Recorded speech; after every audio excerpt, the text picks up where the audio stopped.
40 பேர் உயிரிழப்பு. பின்னணியில் மிகப்பெரிய சதி. உயர்நீதிமன்ற நீதிபதியை சந்தித்த தாவேகாவினர். வீடியோ ஆதாரத்துடன் கொடுத்த அதிர்ச்சி ரிப்போர்ட். ஆளுநர் அனுப்பிய அவசர செய்தி எதிரொலி. களமிறங்கும் அமித்ஷா. வணக்கம் நண்பர்களே. நேற்று கரூரில் விஜய் நடத்திய பிரச்சாரத்தில் கூட்ட நெரிசலில் சிக்கி 40 பேர் உயிரிழந்த சம்பவம் கடும் அதிர்ச்சியை ஏற்படுத்தியுள்ளது. இந்த நிலையில் இது தமிழக வெற்றிக் கழகத்தினர் திட்டமிட்டபடி நிகழ்ச்சியை நடத்தாததால் ஏற்பட்ட விபத்து என்று காவல்துறையினர் கூறி வரும் அதே வேளையில் தமிழக வெற்றிக் கழகத்தினரோ இதன் பின்னணியில் மிகப்பெரிய சதி நடந்திருப்பதாக கூறுகிறார்கள். குறிப்பாக இந்த கூட்ட நெரிசலில் பெரும்பாலும் பெண்களும் குழந்தைகளுமே உயிரிழந்தார்கள் என்பது குறிப்பிடத்தக்கது. இது டெல்லி வரை எதிரொலித்து ஜனாதிபதி, பிரதமர், அமித்ஷா உள்ளிட்ட பலரும் இரங்கல் தெரிவித்து ரிப்போர்ட் கேட்டுள்ளார்கள். பிரதமர் மோடி உயிரிழந்தவர்களின் குடும்பங்களுக்கு மத்திய அரசு சார்பில் நிதி வழங்கியிருக்கிறார். அதோடு தமிழக அரசின் செயற்பாடு குறித்து எடப்பாடி பழனிசாமி, அண்ணாமலை, அன்புமணி, சீமான் உள்ளிட்டோர் கடுமையான விமர்சனம் செய்திருக்கிறார்கள். இந்த நேரத்தில் தாவேகா வழக்கறிஞர் அணியைச் சேர்ந்த அறிவழகன், பாதிக்கப்பட்ட குடும்பங்களுக்கு தாவேகா துணை நிற்கும். தற்போது எங்கள் தலைவர் விஜய் மிகப்பெரிய துன்பத்தில் இருக்கிறார். ஆனால் நாங்கள் காவல்துறை விதித்த நிபந்தனைகளை மீறவில்லை. அதோடு விஜயின் அடுத்த கட்ட பிரச்சாரம் உள்ளிட்ட நடவடிக்கைகள் குறித்து விரைவில் ஆலோசிப்போம் என்று கூறியிருக்கிறார். இந்த நேரத்தில் தான் கரூர் சம்பவம் தொடர்பாக சென்னை உயர்நீதிமன்ற நீதிபதி தண்டபாணியை அவரது இல்லத்தில் தாவேகாவினர் சந்தித்து நீதிமன்றம் தாமாக முன்வந்து சிபிஐ அல்லது சிறப்பு புலனாய்வு குழு அமைத்து விசாரணைக்கு உத்தரவிட வேண்டும் என்று இன்று காலை கோரிக்கை வைத்துள்ளார்கள். அதோடு சிசிடிவி கேமராக்களையும் பாதுகாக்க வேண்டும் என்று பல்வேறு கோரிக்கைகளை வைத்துள்ளார்கள். முக்கியமாக கரூரில் நடந்த இந்த சம்பவம் எதேச்சையாக நடந்தது அல்ல, இது ஒரு திட்டமிட்ட சதி என்றும் நீதிபதியிடம் தமிழக வெற்றிக் கழகத்தினர் மனு கொடுத்துள்ளார்கள். இந்த வழக்கை உயர்நீதிமன்ற மதுரை கிளையில் நாளை மதியம் 2:15 மணி அளவில் விசாரணைக்கு எடுக்க நீதிமன்றம் முடிவெடுத்துள்ளது. இதையடுத்து தமிழக வெற்றிக் கழகத்தின் நிர்மல்குமார் கூறுகையில், இந்த வழக்கு தற்போது நீதிமன்றத்திற்கு சென்று விட்டதால் இதுகுறித்து நாங்கள் எதுவும் சொல்ல முடியாது. நீதிமன்றத்தின் உத்தரவை பொறுத்து எங்களின் அடுத்த கட்ட நடவடிக்கை இருக்கும். நாளை இந்த வழக்கு மதுரை உயர்நீதிமன்றத்தில் நீதிபதி தண்டபாணி, ஜோதிராமன் அமர்வில் விசாரணைக்கு வருகிறது என்று தெரிவித்துள்ளார். அந்த வகையில் இந்த வழக்கை முழுக்க விஜய் பக்கம் திருப்பிவிட்டு தாங்கள் தப்பித்துவிட வேண்டும் என்று காவல்துறை வைத்து திமுக திட்டம் தீட்டி வர, தற்போது விஜய் கட்சியினரோ அதற்கு முன்னதாகவே நீதிபதிகளை சந்தித்து இந்த சம்பவத்தின் பின்னணியில் நடந்த பல ஆதாரங்களை கொடுத்து வழக்கு பதிவு செய்துவிட்டார்கள். இந்த நேரத்தில் தமிழக காவல்துறையினர் தற்போது விஜயின் வீட்டுக்கு சென்று அவரிடம் விசாரணை நடத்த திட்டமிட்டிருப்பதாக தகவல் வெளியாகியுள்ளது. அதாவது விஜயின் சென்னை வீட்டுக்கு சென்று நேரடியாக அவரிடத்தில் கேள்விகளை எழுப்பலாமா, இல்லை அவரது தங்களிடத்துக்கு வர வைத்து விசாரிக்கலாமா என்று ஆலோசித்து வருகிறார்களாம். இந்த நேரத்தில் விஜயின் வீட்டிற்கு வழக்கறிஞர்கள் டீம் ஒன்றும் சென்றுள்ளது.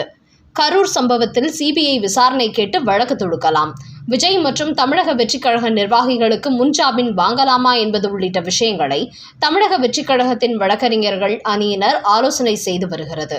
அந்த வகையில் தற்போது திமுக விஜயை எப்படியாவது வீழ்த்திவிட வேண்டும் என்பதற்கான முயற்சியில் ஈடுபட்டிருப்பதால் காவல்துறை மூலம் அவர் மீது கைது நடவடிக்கை எடுத்துவிடக் கூடாது என்பதற்காக விஜயின் வழக்கறிஞர் அலுவலகம் முன்ஜாமீன் கோரும் முன்னெச்சரிக்கை நடவடிக்கைகளில் இறங்கியுள்ளது.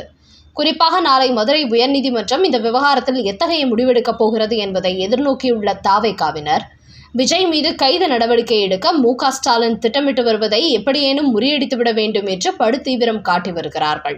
ஆனால் ஸ்டாலினோ இந்த சந்தர்ப்பத்தை பயன்படுத்தி காவல்துறையை ஏவிவிட்டு எப்படியேனும் விஜயை கைது செய்துவிட வேண்டும் என்பதிலும் படுதீவிரம் காட்டி வருகிறாராம்.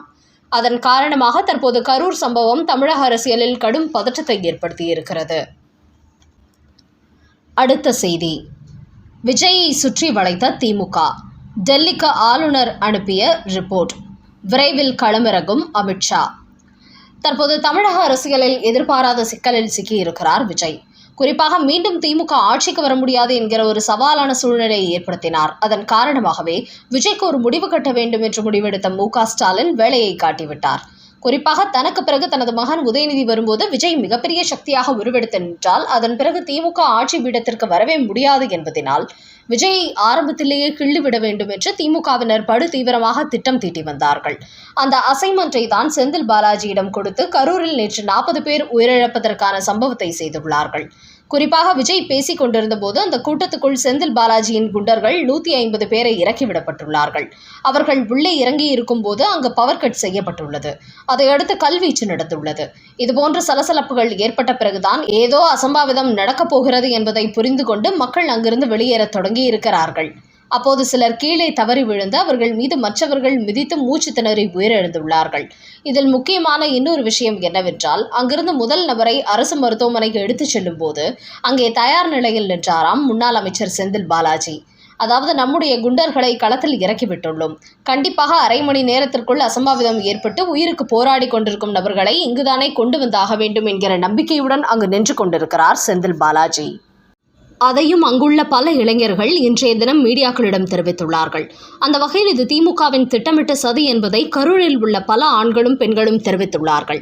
இந்த நிலையில்தான் விஜயை திமுக கட்டம் கட்டுகிறது என்கிற செய்தியை தமிழக ஆளுநர் ரவி ரிப்போர்ட் மூலம் மத்திய உள்துறை அமைச்சர் அமித்ஷாவுக்கு தெரிவித்திருக்கிறார்கள். அதன் காரணமாகவே விரைவில் மத்திய அமைச்சர் அமித்ஷா தமிழகம் வந்து இதுகுறித்து விசாரணை நடத்தப் போகிறார். முக்கியமாக விஜய் பிரச்சாரத்தில் இப்படி ஒரு சம்பவம் நடந்தது என்று தெரிந்ததுமே அமித்ஷாவுக்கு சந்தேகம் வந்துவிட்டதாம்.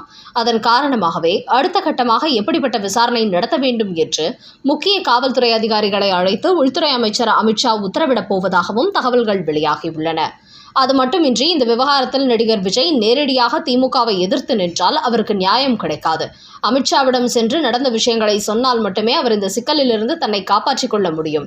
இல்லை என்றால் அவரை ஒரு மிகப்பெரிய கொலையாளி போன்று சித்தரித்து அரசியல் செய்யவே விடமாட்டார்கள் என்று சில தலைவர்கள் கருத்து கூற தொடங்கியிருக்கிறார்கள். முக்கியமாக இன்றைய தினம் திராவிட கழகத்தினர் விஜயின் நீலாங்கரை வீட்டிற்கு சென்று கேரவனுக்குள் ஒளிந்து கொள்ளும் கொலையாளியே வெளியே வா என்று கோஷம் போட்டுள்ளார்கள். அந்த அளவுக்கு இதை வைத்து விஜயை ஒரு கொலையாளியாக சித்தரித்து விட வேண்டும் என்று திமுக படு தீவிரம் காட்டி வருகிறது. அதனால்தான் இந்த சிக்கலிலிருந்து விஜய் தப்பிக்க வேண்டும் என்றால் அமித்ஷாவிடம் செல்ல வேண்டும். இல்லை என்றால் அவரை திமுக கட்டம் கட்டி விடுவார்கள் என்று பல தலைவர்களும் விஜய்க்கு ஆலோசனை கொடுத்து வருகிறார்கள்.